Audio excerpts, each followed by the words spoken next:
In this review we go back to a time when boxes were made of wood. And here is the box for the model that we're reviewing. It's got a nice wood grain and there are some hinges on one side and a nice metal clasp on the other. There's nothing else to identify what's in the box. There's just a sticker with 50 and Liebherr on it. Let's weigh it up. So straight onto the weighbridge it goes, and it comes in at £2 8 ounces, which is 1.13 kilograms. Okay, it's time to open the box and see what's inside. And the first thing we see is some old looking paperwork, and we'll look at that in detail in a moment. There's a sheet of black foam rubber, and when we lift it off we can see the model nicely packed inside. This is a model of a Liebherr TK8 tower crane, and it comes in just 3 parts. There's a piece of track, there's a small metal load, and then there is the crane model itself. We carefully ease it out of the foam rubber, and with the parts out we can look at the paperwork. It starts off with a reprint of the original patent for the tower crane, and it's dated August 1949. And that tells you that this model is of a historic machine. And in fact this model is to celebrate the 50-year anniversary of Liebherr in 1999. Inside there's a black and white photograph of the real crane, and also some early looking technical drawings. On the back there are simple instructions for the main functions of the model.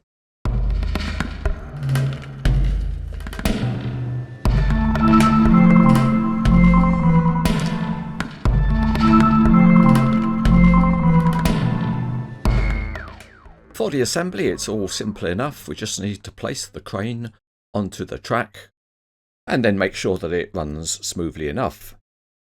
Out of the box the jib is in a lowered position, although the model doesn't allow you to fully replicate a transport configuration. We'll put the jib into a working position, and we'll see a little bit more about that later on. Out of the box we also need to make sure that the hoist rope runs correctly over the various pulleys. The last item for the assembly is just to attach the weight that can be hung from the hook to provide tension on the rope. Let's weigh it up again. So let's put the whole model on the weighbridge, and it comes in at just over 12 ounces, which is about 350 grams.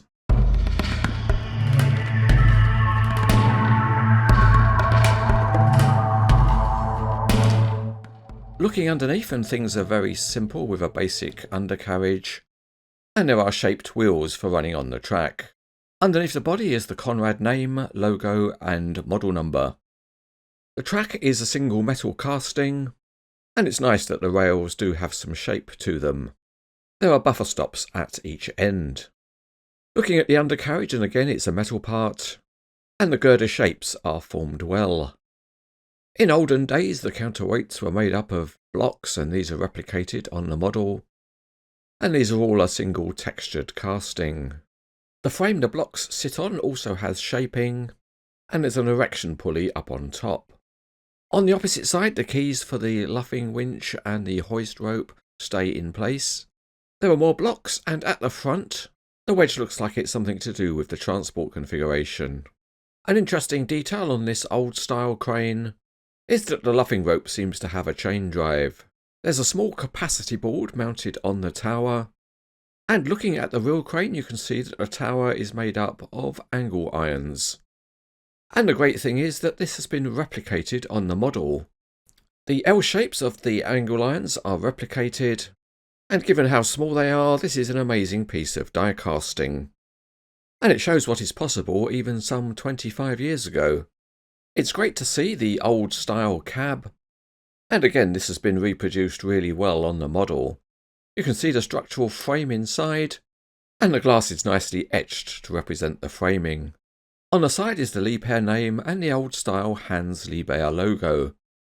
At the top of the tower the complex shape has been cast really well, and the whole of the jib is a convincing piece of modelling. There's a simple single line hook, and the supplied weight indicates the 50 years anniversary of Liebherr, and that's from 1949 to 1999.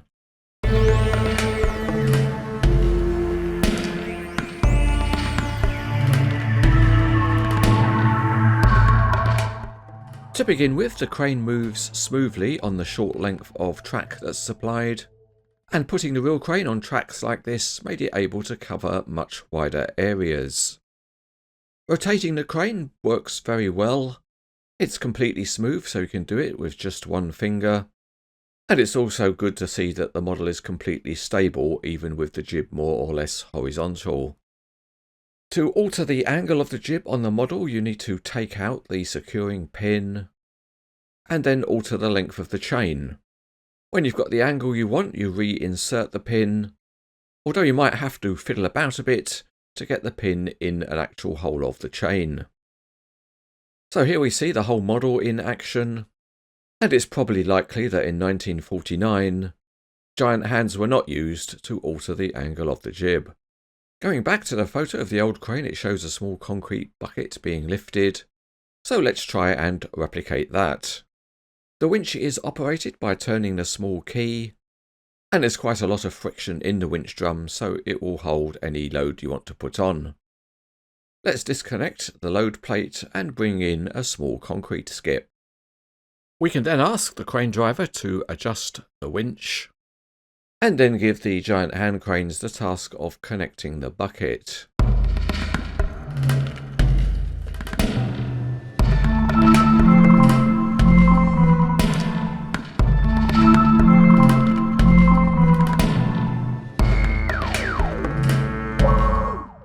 Time for a dim check. We'll measure the model with the jib up at a reasonably steep angle, and we get nearly 19 inches or 48 centimetres. And just for comparison, here is the model compared to a modern tower crane section.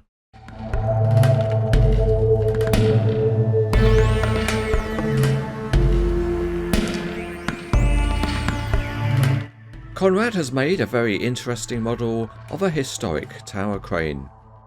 Its presentation makes it a very good commemorative piece for the 50-year anniversary being celebrated, and a particularly noteworthy aspect is the very high quality casting detail within the lattice work, and it really does show what is possible if the motivation is there. Overall, it is a very nice model which was rated as excellent in 2004.